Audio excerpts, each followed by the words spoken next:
పెట్టుబడుల అవగాహనపై రేవంత్ మరియు గిరిబాబు గారు కండక్ట్ చేసే వెబినార్ కోసం ఈ నెంబర్కి కాల్ చేయండి.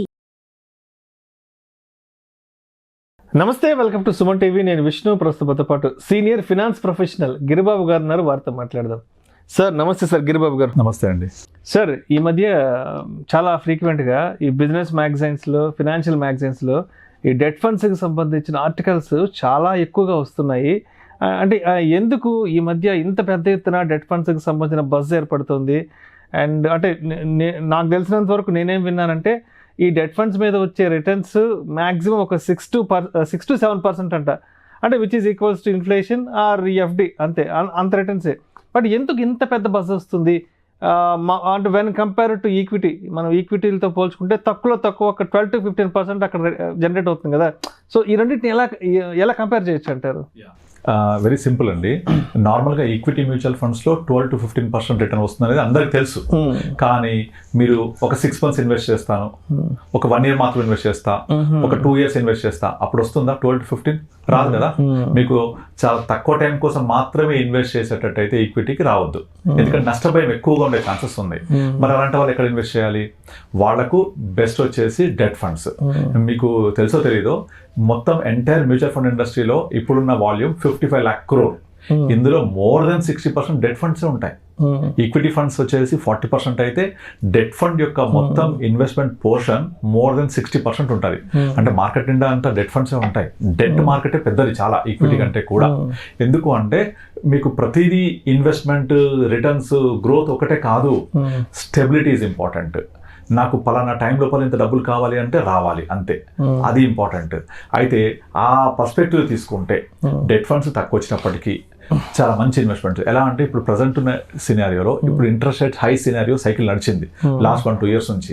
ఇప్పుడు అంతా కూడా రేట్ కట్ అవ్వడానికి చాలా దగ్గరికి వెళ్తున్నాం మనం. రేట్ కట్ అవ్వడానికి చాలా స్కోప్ ఉంది. ఒక్కసారి కనుక రేట్ కట్ స్టార్ట్ అయితే ఆటోమేటిక్గా బాండ్ ఈల్డ్స్ అన్ని పెరుగుతాయి. అవి పెరిగాయి అనుకోండి, ఆటోమేటిక్గా debt funds can go more than 7, 8, 9% also, depending on the situation బట్టి, మీరు తీసుకునే లాంగ్ టర్మ్ పేపర్స్ బట్టి. కనుక డెట్ ఫండ్స్ అనేవి ఓన్లీ ఇన్వెస్ట్మెంట్ పర్స్పెక్టివ్ మాత్రమే చూడకూడదు. డెట్ ఫండ్స్ వచ్చేసి మన పోర్ట్ఫోలియోకి ఒక స్టెబిలిటీ ఇస్తుంది.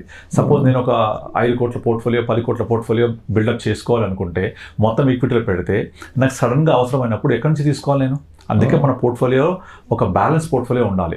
ఖచ్చితంగా మార్కెట్ ఒడిదుడుకుల్ని తట్టుకుంటూ ముందుకెళ్ళాలి. ఆ తట్టుకుంటూ ముందుకెళ్ళాలి అంటే debt is the cushion for that. ఈ డెట్ ఫండ్స్ అనేవి ఒక కుషన్ లాగా పనిచేస్తాయి. అంటే ఎంత పడ్డా కూడా డెట్ ఫండ్స్ అనేవి మీకు మినిమం 7.5 ఇస్తాయి. కాబట్టి మార్కెట్ ఒడిదుడుకి ఇది ఒక కుషన్ లాగా ఉపయోగపడుతుంది. అలాగే బ్యాలెన్స్ ఫండ్స్లో 35%, 40% డెట్టే కదా ఉండేది. సో ఆ 35-40% ఏంటంటే ఈక్విటీ కనుక డౌన్ అయినప్పుడు డెట్ ఫండ్స్ పోర్షన్ రీబ్యాలెన్స్ చేస్తారు ఫండ్ మేనేజర్స్. కాబట్టి డెట్ ఫండ్స్ మీ టోటల్ పోర్ట్ఫోలియో పడకుండా కాపాడుతుంది. తర్వాత ఇంకొకటి ఇంపార్టెంట్ థింగ్ ఏంటంటే, సపోజ్ ఇప్పుడు మీ గోల్ కనుక ఒక 15 years అనుకోండి. మీరు 15 years గోల్ అయినప్పుడు 15th year లాస్ట్ డే వరకు ఈక్విటీలో ట్రావెల్ చేయలేం. అట్లీస్ట్ ఒక 12-13 years అయిపోయిన తర్వాత మన గోల్కి రీచ్ అవుతున్నప్పుడు ఇక నాకు ఒక 1 yearలో మా బాబు ఎడ్యుకేషన్కో, పాప ఎడ్యుకేషన్కో, మ్యారేజ్కో, ఇంకేదైనా పర్పస్ కోసం పెట్టామో ఆ పర్పస్కు దగ్గర అవుతున్నప్పుడు కంపల్సరీ మన పోర్ట్ఫోలియో మొత్తాన్ని ఈక్విటీ నుంచి నెమ్మదిగా బ్యాలెన్స్కి షిఫ్ట్ చేసుకోవాలి. అక్కడ నుంచి డెట్ ఫండ్స్కి షిఫ్ట్ చేసుకోవాలి. డెట్ ఫండ్లో ఉండి మనము 15th year లేకపోతే ఆ గోల్ రీచ్ అయినప్పుడే కావాల్సినంత విత్డ్రా చేస్తూ ఉంటాం. అంతా ఒక మన పోర్ట్ఫోలియో 10 కోట్ల ఒక రోజు విత్డ్రా చేయలేము కదా, అవసరం కూడా ఉండదు కదా. కొంచెం విత్డ్రా చేయాలంటే సడన్గా నా విత్డ్రా డేట్ వచ్చింది, మార్కెట్ డౌన్ అయింది, అప్పుడు ఎట్లా? కోవిడ్ అండ్ సిచ్యువేషన్ రావచ్చు, అప్పుడు ఎట్లా? కనుక నా గోల్కి దగ్గర అవుతున్నప్పుడు, ఇక ఒక 1.5 year నా గోల్ రీచ్ అవుతున్నప్పుడు నెమ్మదిగా ఫస్ట్ బ్యాలెన్స్ ఫండ్స్, అక్కడ నుంచి డెట్ ఫండ్స్లోకి వెళ్ళి మనము పోర్ట్ఫోలియో అంతా కాన్సన్ట్రేట్ చేసుకోవాలి అక్కడ. అప్పుడు అక్కడ నుంచి విత్డ్రా చేసుకుంటూ సిస్టమాటిక్ విత్డ్రాల్ అవ్వచ్చు, లేకపోతే నీడ్ బేస్డ్ విత్డ్రాల్ అవ్వచ్చు, చేసుకుంటూ వెళ్ళిపోవాలి. అప్పుడు కూడా డెట్ ఫండ్స్ ఉపయోగపడతాయి. అలాగే gold ETFs, silver ETFs, gold funds, ఇవన్నీ కూడా అలాగే. నేను ఇప్పుడు 10 years తర్వాత మా పాపకి గోల్డ్ తీసుకోవాలి. నిన్న ఒక క్లయింట్ కాల్ చేశాడు నాకు. ఏమడుగుతున్నానంటే, నేను గత 10 సంవత్సరాల నుంచి గోల్డ్ కాయిన్స్ కొంటూ వస్తున్నాను, ఫిజికల్ గోల్డ్. ఇవన్నీ కూడా సెక్యూరిటీ కోసం ఒక లాకర్లో పెట్టాను. ఇప్పుడు అది చాలా పెద్ద మొత్తం అయింది, దగ్గర మోర్ దెన్ 1/2 kg పైన ఉంది. దీన్ని నేను ఇప్పుడు బెంగళూరుకి ట్రాన్స్ఫర్ అయ్యాను. ఇక్కడ లాకర్ క్లోజ్ చేసి అక్కడ లాకర్లో పెట్టుకోవాలి. ఎలా తీసుకెళ్ళాలి? ఏదైనా ఇన్సూరెన్స్ ఉందా? ప్రొసీజర్ ఏంటి? ఇన్సూరెన్స్ ఉందా? దీన్ని ఎట్లా ట్రాన్స్లేట్ చేయాలని అడుగుతున్నాడు నాకు. ఎంత ఇబ్బంది పడుతున్నాడంటే అతను half KG gold more valuable, అంతే కదా. ఇదంతా Easy గా నిజంగా carry చేయలేం, carry చేయలేం transport, కదా. bus లోను, train So, లోను carry చేయలేం చేయలేం కదా. కదా. ఇగో ఇలాంటి ట్రాన్సిట్ అనేది పెద్ద ప్రాబ్లం అవుతుంది, అవును. థెఫ్ట్ ప్రాబ్లం అవుతుంది. మరి అలాంటి వాళ్ళ కోసం ఎలక్ట్రానిక్ గోల్డ్ ఆప్షన్స్ ఉన్నాయి, ఈ గోల్డ్ ఉంది, సవరెన్ గోల్డ్ బాండ్స్ ఉన్నాయి, గోల్డ్ మ్యూచువల్ ఫండ్స్ ఉన్నాయి, గోల్డ్ ఈటీఎఫ్స్ ఉన్నాయి. ఇలాంటి వాటిలో పెట్టుకొని మీ పాప మ్యారేజ్ లేదా బాబు మ్యారేజ్ ఒక 10 సంవత్సరాలు ఉంది అంటే అప్పుడు ఇవన్నీ సేల్ చేసి ఈ అమౌంట్ తోటి గోల్డ్ కొనుక్కోండి, physical gold. So you can consume immediately. ఇప్పుడు అతని ప్రాబ్లం ఏంటంటే గత 10 సంవత్సరాల నుంచి ప్రతి నెల వచ్చిన శాలరీలో కొంచెం గోల్డ్ కొంటూ వస్తున్నాడు. ప్రతిదీ చిన్న చిన్న కాయిన్స్ కూడా ఉన్నాయి ఇప్పుడు, అవన్నీ పెద్ద మొత్తంలో అయినాయి. మరి బిల్స్ ఉన్నాయి, వాటి అన్నిటికీ ట్రాన్స్ఫర్ చేయాలంటే అన్ని బిల్స్ అవైలబుల్ లేవు ఇప్పుడు. బిల్స్ లేకుండా ట్రాన్స్లేట్ చేయాలంటే వాళ్ళు యాక్సెప్ట్ చేయరు. చేయరు. ఇప్పుడు చాలా పెద్ద ప్రాబ్లమ్ కూర్చుంది. ఎలా పట్టుకెళ్ళాలి, దొంగచాటుగా మొత్తం ఒక బట్టలలో పెట్టి తీసుకెళ్ళాలి, ఎంత ఇబ్బంది అవుతుంది చెప్పండి. ప్రాక్టికల్ ఆలోచించండి మీరు. గోల్డ్ హాఫ్ కేజీ అంటే మోర్ దాన్ 30 lakhs ఉంటుంది, 35 lakhs. ఇది ఎవరైనా పొరపాటున పట్టుకున్నా లేకపోతే ఎక్కడైనా థెఫ్ట్ అయినా ఎంత ఇబ్బంది అవుతుంది. కనుక మనం ఒక ఇన్వెస్ట్మెంట్ చేసేటప్పుడు ఈ ఇన్వెస్ట్మెంట్ ఎప్పుడు ఉపయోగపడుతుంది నాకు, ఎప్పుడు దీన్ని నేను యూజ్ చేసుకుంటా, ఆ ప్రకారంగా మన ప్లాన్ గోల్ ప్రకారంగా మనం ఫిక్స్ చేసుకోవాలి. దానికి కూడా ఉపయోగపడేవి డెట్ ఫండ్స్. ఆ డెట్ ఫండ్స్ ఇన్వెస్ట్ చేసేది మనము గోల్ రీచ్ అవుతున్నప్పుడు ఒక సేఫ్ ఇన్వెస్ట్మెంట్ లోకి ల్యాండ్ అయ్యి విత్డ్రా చేసుకోవాలి. అట్లాగే మన పోర్ట్ఫోలియో బ్యాలెన్స్ అవ్వడం కోసం ఇన్వెస్ట్ చేయాలి. అంతేగాని ప్రతి పెట్టే రూపాయిలోంచి నాకు డబ్బులు రావాలి 15%, 12% అని ఎక్స్పెక్ట్ చేయకూడదు, జరగదు కూడా అది. ఇంకోటి ఏంటంటే మనం చాలా మంది చూస్తుంటాం, ఇప్పుడు డైరెక్ట్ ఇన్వెస్ట్ చేసేవాళ్ళు వాళ్ళు ఇవి ఏం చూడరు.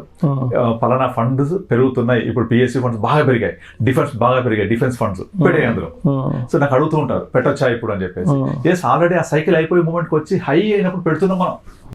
సో అట్లా మనం ప్రతి దాంట్లోంచి డబ్బులు రావడమే కాదు, మనము జర్నీ చేసేటప్పుడు సేఫ్టీ, లిక్విడిటీ, రిటర్న్స్, ఎస్ఎల్ఆర్ అంటారు దీన్ని, సేఫ్టీ, లిక్విడిటీ, రిటర్న్స్.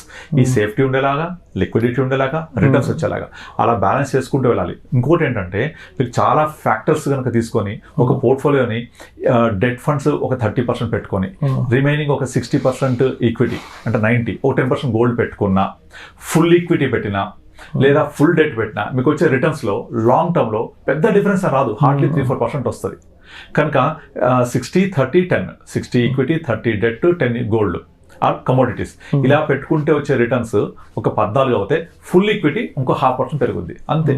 కానీ ఈ బ్యాలెన్స్డ్ పోర్ట్ఫోలియోతో వెళ్తే మీకు వాలటాలిటీ తగ్గిపోతుంది, మీరు నిశ్చితంగా నిద్రపోవచ్చు. అల్టిమేట్గా అది కావాలి మనకు. నిశ్చితంగా నిద్రపోతూ మీకు ఈక్విటీ, గోల్డ్, దీన్నే మల్టీ అసెట్ ఫండ్స్ కూడా అంటారు. ఈ మల్టీ అసెట్ ఫండ్స్ తీసుకున్నా కూడా ఇదే కాన్సెప్ట్ పనిచేస్తాయి. 60 ఈక్విటీ, 30 డెట్, 10 కమోడిటీస్ ఆర్ కొంచెం పోర్షన్ వేరీ అవుతుంది.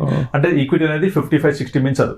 సో ఈ కాంబినేషన్స్ తో వెళ్ళినా ఒక 10 years రిటర్న్స్ చూసినా, ఫుల్ ఈక్విటీ పెట్టుకొని 10 years వరకు చూసినా, డెఫినెట్లీ వాలటాలిటీతో కంపేర్ చేస్తే ఇవి almost equal to equity funds returns ఇస్తాయి. కనుక డెట్ని మనం తక్కువ అంచనా వేయకూడదు. సో దాని ఇంపార్టెన్స్ చాలా ఉంటుంది. కనుకనే ఈ రోజు మార్కెట్లో మోర్ దెన్ 60% డెట్ ఫండ్స్ ఉంటాయి. Right. Thank you sir. Thank you so much. Thank you అండి. సుమన్ టీవీలో మీ పర్సనల్ అండ్ బిజినెస్ ప్రమోషన్స్ కోసం కింది నెంబర్కి కాంటాక్ట్ చేయండి.